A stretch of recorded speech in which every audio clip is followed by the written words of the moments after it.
বাংলাদেশ জ্বলছে, মুখে মুখে এখন একটাই বিষয় চর্চা, বাংলাদেশ জ্বলছে, সেভ হিন্দুস ফ্রম বাংলাদেশ।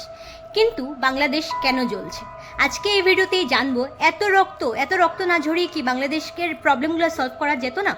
কেন এই বাংলাদেশ জ্বলছে, বাংলাদেশের প্রাইম মিনিস্টার কেন রিজাইন দিল, আর কেন দেশের মাথা দেশকে এই বিপদে ফেলে চলে গেলেন এইভাবে? আর যদি উনি থাকতেন তাহলে উনি কি প্রাণে বাঁচতেন? যেই মাইনরিটিকে নিয়ে, যেই কোটা সিস্টেম নিয়ে সব গন্ডগোলের শুরু, সেই দেশে দাঁড়িয়ে মাইনরিটিসের উপরে এমন অত্যাচার। লাস্ট মান্থ এটা একটা নর্মাল প্রটেস্ট ছিল। কিছু স্টুডেন্টস আর ইউনিয়নস রাস্তায় নেমেছিল প্রটেস্ট করার জন্য এগেনস্ট কোটা সিস্টেম।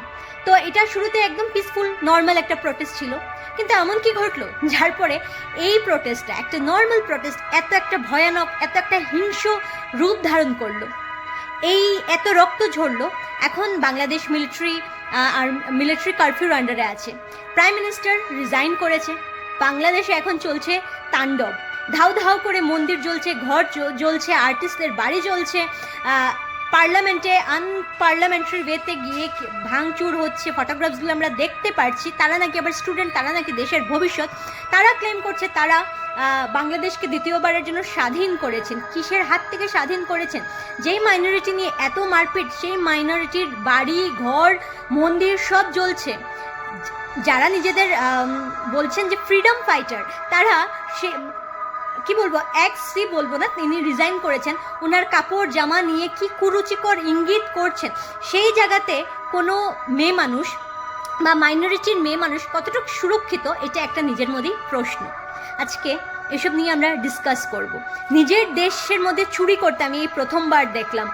শেখ হাসিনার বাড়িতে ঢুকে কেউ দরজা চুরি করছে, কেউ জানলা চুরি করছে, কেউ ভিআইপি সুটকেস লাগেজ চুরি করছে, কেউ আবার রাজহাঁস চুরি করছে, ছাগল চুরি করছে, খরগোশ চুরি করছে, যে যা পারছে সে তাই চুরি করছে।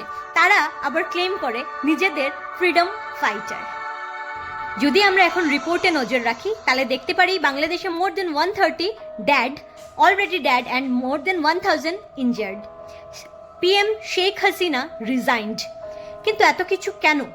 একটা ইউথ প্রোটেস্ট যেটা নাকি কোটা সিস্টেমের উপরে ছিল, সেটা এত তাণ্ডবের রূপ নিল কেন? আর এটা কি শুধু কথা বলেই ঠিক করা যেত না? আর আমরা যে শুধু স্টুডেন্টসদের দোষ দিচ্ছি, এখানে কি পিএম এর কোনো রোলই নেই? বাংলাদেশের quota system Indian quota system থেকে অনেকটাই আলাদা। যদিও আমরা ইন্ডিয়াতে অনেক কোটা সিস্টেম নিয়ে সাফার করছি, বাট ইন্ডিয়াতে 3 রকমের কোটা সিস্টেম আছে। বাট যেটা আমরা বাংলাদেশে দেখতে পারি, বাংলাদেশে বিভিন্ন রকমের কোটা সিস্টেম আছে। টোটাল মিলালে দেখবো ওদের 56% কোটা সিস্টেমে চলে যায়, যার মধ্যে সবচেয়ে বড় জায়গাটা নেয় ওটা হলো 36% কোটা রিজার্ভ থাকে ফ্রিডম ফাইটার্স এবং ওদের বংশর জন্য। ফ্রিডম ফাইটার, ওনার বাচ্চা মানে ফ্রিডম ফাইটারের গ্র্যান্ড চিলড্রেন। তো যেটা আগে 2বার অ্যাবলিশও করা হয়েছে, এবং বাংলাদেশের স্টুডেন্টসদের মেইন মাথা ব্যথা যে ঠিক আছে, ফ্রিডম ফাইটারদের অরিজিনালি যেটা দেওয়া হয়েছিল, ফ্রিডম ফাইটার্সদের দেওয়া হয়েছিল, কারণ ওরা আমাদের দেশের জন্য রক্ত ঝরিয়েছেন, ওদের জন্যই আমরা এই দেশটা পেয়েছি, আজাদি পেয়েছি, ফ্রিডম পেয়েছি। কিন্তু কেন ওদের বাচ্চাদেরও দেওয়া হবে, বাচ্চা নাতিপুতিদেরও দেওয়া হবে? কথাটা একদম ভ্যালিড, সত্যি। ওরা চাইছে যে ম্যারিটের উপরে যেন আমরা চাকরি পাই, বিকজ 56% যদি কোটা সিস্টেমে চলে যায় তাহলে অনলি 44% মানুষ মেরিটের উপরে চাকরি পায়। Now Bangladesh is an developing country, আমরা সবাই জানি।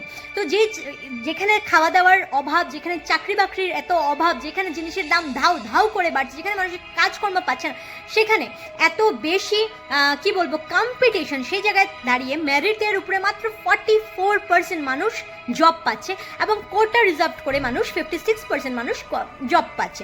তো তারা এটা চাইছিল যে ইউথসরা বাংলাদেশের যে যারা ফ্রিডম ফাইটারের বংশধর নাতি নাতনি, তারা যেন এই জব না পায়, মানুষ মেরিট সিস্টেমের উপরে জব পায়, এবং 1% যেটা ডিসেবল পার্সন এবং কিছু টুকটাক কোটা, এগুলো যেন থাকে।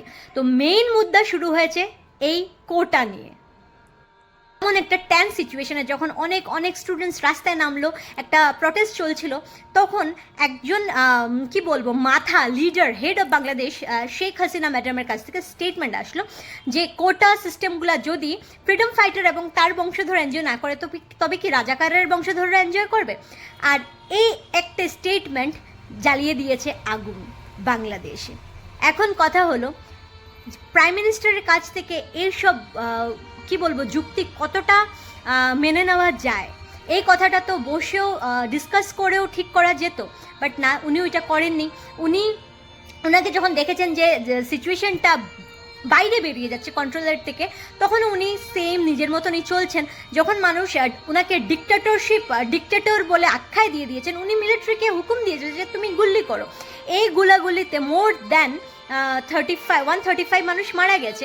নিজেদের ওরা শুনছে ওদের কেউ আইএসআইএসের সাথেও কম্পেয়ার করছে, ওদের বিন দি হেড অফ বাংলাদেশ, ওনারও একটু বোধ হয় বুঝে ডিসিশন নেওয়া বা কথাবার্তা বলা দরকার ছিল। কারণ একটা যখন কোনো কিছুর হেড হয়ে যাবে তুমি, তখন তুমি বায়াস থাকতে পারো না, তোমার যা ইচ্ছা তুমি তা করতে পারো না। শুধু শেখ হাসিনা না, ওনার ক্যাবিনেটের অনেক মিনিস্টারের কাছ থেকে সেম স্টেটমেন্টই এসেছে যে ফ্রিডম ফাইটারের বাচ্চারা যদি এই রাইটসগুলো, কোটা সিস্টেমগুলো এনজয় না করে, তাহলে কে রাজাকারের বাচ্চারা পাবে? এখন হু ইজ রাজাকার? রাজাকারের যদি উর্দুটা মিনিং থাকে, but during the time of Sheikh Mujibur Rahman রাজাকার তাদের আখ্যায় দেওয়া হয়েছিল। চলুন একটু হিস্ট্রি দেখি। যারা ওয়েস্ট, যখন সিভিল ডিসঅবিডিয়েন্ট মুভমেন্ট হচ্ছিল, হ্যাঁ, যার পরে বাংলাদেশ পেল with the help of Indian prime minister, তখন কে ছিলেন Indian prime minister? Indira Gandhi. তখন যারা ওয়েস্ট পাকিস্তানকে সাপোর্ট করছিলেন, তো ওয়েস্ট পাকিস্তানের কথায় অনেক গুলাগুলি করেছেন, অনেক মানুষ মারা গেছে, জেনোসাইড হয়েছে। জেনোসাইড তো আপনারা বুঝেনি, জেনোসাইড হয়েছে। তো সেই মানুষগুলোকে রাজাকার বলা হয়। তো যখন শেখ হাসিনা রাজাকারের সাথে ওদের তুলনা করেছে, তখনই মেইন আগুনটা লেগেছে। ওয়েস্ট পাকিস্তানকে সাপোর্ট করেছিল ওই মারপিটের সময়, মানে ইস্ট পাকিস্তান ওয়েস্ট পাকিস্তানের মধ্যে লড়াই হয়েছে।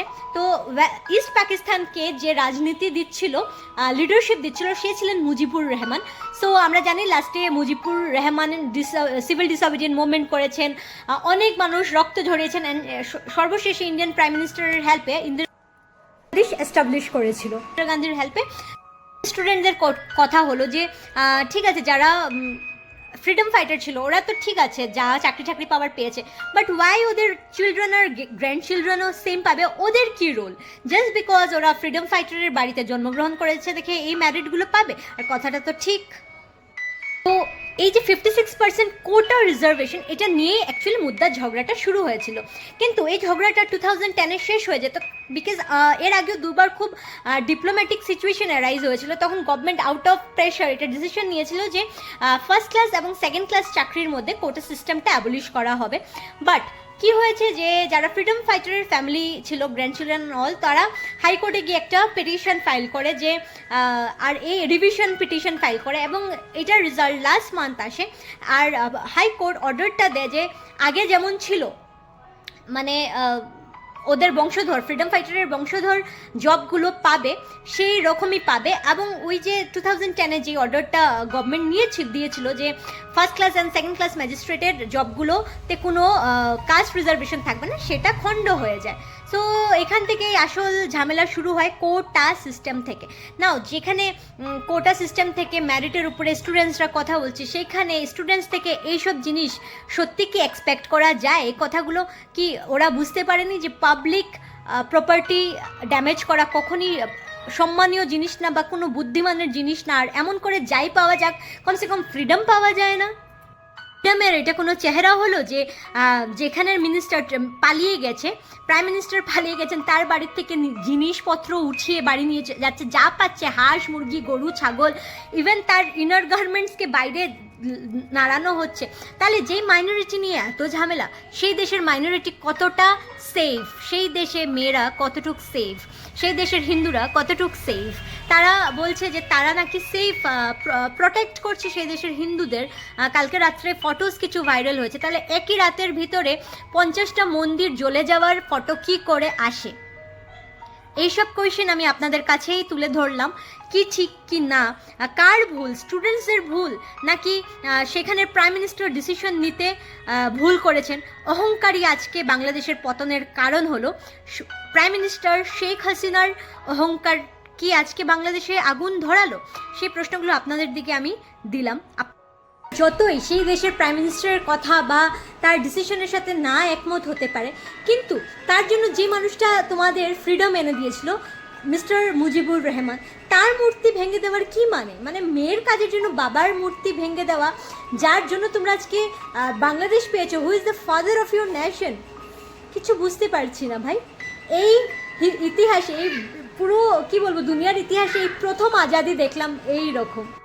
কি সোনার বাংলা যাকে আমরা ভালোবাসি, যেখানে আর্টিস্টদের বাড়িঘর জ্বলিয়ে দিচ্ছে।